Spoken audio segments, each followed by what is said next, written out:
Hello everyone, welcome to my channel time to study guys. आज मैं आप सभी के लेकर आई हूँ बहुत ही इंपॉर्टेंट टॉपिक है गाइज। ये बीए फर्स्ट सेमेस्टर का जिन बच्चों के पास एजुकेशन है उनके लिए तो ये बहुत ही इंपॉर्टेंट होने वाला है। आज की वीडियो में गाइज हम डिस्कस करेंगे राष्ट्रीय एकता के मार्ग में आने वाली बाधाएं एवं राष्ट्रीय एकता के मार्ग में आने वाली बाधा को दूर करने के उपाय। आज की वीडियो गाइज बहुत इंपॉर्टेंट होने वाली है, तो आप वीडियो को बिल्कुल भी स्किप मत कीजिएगा। तो चलिए गाइज अपनी वीडियो को स्टार्ट करते हैं। किसी भी राष्ट्र की सुरक्षा और विकास के लिए राष्ट्रीय एकता अनिवार्य है, परंतु भारत में इसका अभाव है। राष्ट्रीय एकता के विकास के मार्ग में आने वाली बाधाएं मुख्यतः निम्न हैं। फर्स्ट है गाइस जातिवाद।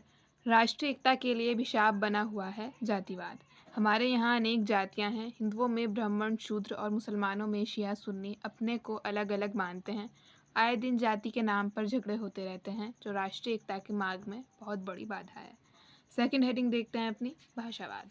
हमारे संविधान के 343वें हमारे संविधान 343 में हिंदी को राष्ट्रीय भाषा स्वीकार किया है, लेकिन फिर भी बहुत से भारतीय आज भी हिंदी को राष्ट्रीय भाषा मानने के लिए तैयार नहीं हैं।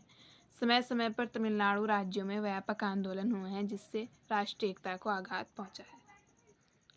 थर्ड है गाइज हमारा धर्मवाद। राष्ट्रीय एकता के मार्ग में एक प्रमुख बाधा धर्म है। हमारे यहाँ अनेक धर्म हैं। हिंदू, मुसलमान, ईसाई, पारसी, सिख, बौद्ध, जैन आदि हर धर्म को मानने वाले हमारे देश में पाए जाते हैं। ये अपने अपने धर्मों को उच्च मानते हैं और दूसरे धर्मों की अवहेलना करते हैं, जिससे लड़ाई झगड़े होते हैं। लोगों के बीच घृणा की भावना पैदा होती है तथा राष्ट्रीय एकता के मार्ग में धर्म बहुत बड़ी बाधा है। ये हो गया गाइज हमारे राष्ट्रीय एकता के मार्ग में आने वाली बाधा है। और भी है गाइज, हम फोर्थ देखते हैं राजनीतिक पार्टियाँ। भारत की राष्ट्रीय एकता को विनिष्ट करने में कुछ राजनीतिक दल भी उत्तरदायी हैं। हमारे यहाँ यह राजनीतिक दल जाति, धर्म, क्षेत्र आदि के आधार पर कार्य करते हैं, जिससे सांप्रदायिक भावना उभरती है, पृथकवादी शक्तियों को बल मिलता है और राष्ट्रीय एकता खतरे में पड़ती है। फिफ्थ हेडिंग देखते हैं अपनी चरित्रवान नागरिकों की कमी। नागरिकों में चरित्र की कमी राष्ट्रीय एकता के मार्ग में बहुत बड़ी बाधा है। लोगों में भ्रष्टाचार दिन प्रतिदिन बढ़ता जा रहा है। भाईचारे की कमी मुख्य रूप से देखने को मिलती है। सूदखोरी, चोरी, मानव हत्या जैसे कुकर्म तेजी से बढ़ रहे हैं, जिससे राष्ट्रीय एकता को आघात पहुंचता है। सिक्स्थ हेडिंग है हमारी संस्कृति द्वेष। भारत में विभिन्न संस्कृतियाँ पाई जाती हैं। उनकी वेशभूषा, खान पान, रीति रिवाज एक दूसरे से अलग हैं, लेकिन कुछ लोग अपनी ही संस्कृति को अच्छा मानते हैं और दूसरों की संस्कृति को खराब मानते हैं। यहीं से संघर्ष उत्पन्न होता है और राष्ट्रीय एकता के लिए खतरा होता है। सेवंथ है हेडिंग हमारी आर्थिक विषमता। हमारे देश में फैली हुई आर्थिक असमानता राष्ट्रीय एकता के मार्ग में आने वाली प्रमुख समस्या है। हमारे देश में कुछ लोग ऐसे हैं जिनके पास खाने के लिए भोजन नहीं है, वहीं कुछ लोग ऐसे हैं जिनके पास अधिक धन है, जिसका कारण यह है कि धनी और निर्धन के बीच बहुत ज़्यादा अंतर है, जिसके कारण संघर्ष भी हो जाता है। सेवंथ हेडिंग देखते हैं गाइज हम अपनी क्षेत्रवाद। क्षेत्रवाद की भावना से राष्ट्रीय एकता को बहुत खतरा होता है। हमारे देश में संघात्मक शासित प्रणाली को अपनाया गया है, जिस प्रणाली में राज्यों पर केंद्र सरकार का नियंत्रण रहता है, लेकिन समय समय पर क्षेत्र या राज्यों के बीच संघर्ष भी देखने को मिलता है। यह संघर्ष राष्ट्रीय एकता के मार्ग में आने वाली बाधाओं में से एक है। ये हो गए गाइज हमारे राष्ट्रीय एकता के मार्ग में आने वाली बाधाएं, जिसमें हमने 8th हेडिंग पढ़ी है। बहुत ही ईजी लैंग्वेज में लिखा हुआ है गाइज। मुझे लगता है कि इसमें कोई समझाने की ज़रूरत ही नहीं है, आपको एक ही बार में पढ़ के अच्छे से लर्न हो जाएगा। बहुत ही ईजी लैंग्वेज में लिखे हुए हैं सभी नोट्स। चलिए अब राष्ट्रीय एकता के मार्ग में आने वाली बाधाओं को दूर करने के उपाय देखते हैं। शिक्षा द्वारा इन बाधाओं को निम्न कार्यों से दूर किया जा सकता है।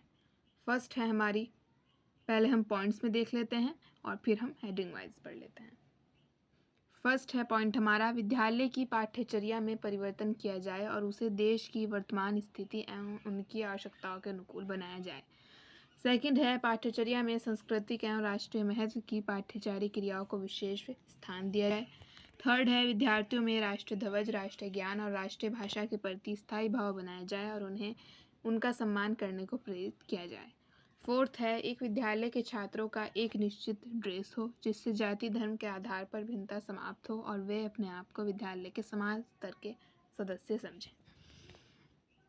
फिफ्थ है विद्यालयों में राष्ट्रीय पर्वों 26 जनवरी, 15 अगस्त और 2 अक्टूबर को बड़ी श्रद्धा और उत्साह से मनाया जाए। 6th है हमारा, विद्यालयों में समय समय पर भावात्मक एकता पर भाषणों का आयोजन किया जाए। गाइस, अगर आपसे ज़्यादा लॉन्ग क्वेश्चन ना करके थोड़ा सा ही शॉर्ट क्वेश्चन में पूछ लिया जाए कि बाधाओं को दूर करने के उपाय, राष्ट्रीय एकता के मार्ग में आने वाली बाधाओं को दूर करने के उपाय में पूछा जाए शॉर्ट में, तो आप ये पॉइंटों में लिख सकते हैं। अगर आपको बड़े लॉन्ग क्वेश्चन में बाधाएं और बाधाओं को दूर करने के उपाय पूछे जाएं, तो आप ये जो मैं अब आगे आपको हेडिंग वाइज कराऊंगी उपाय, वो कर सकते हैं।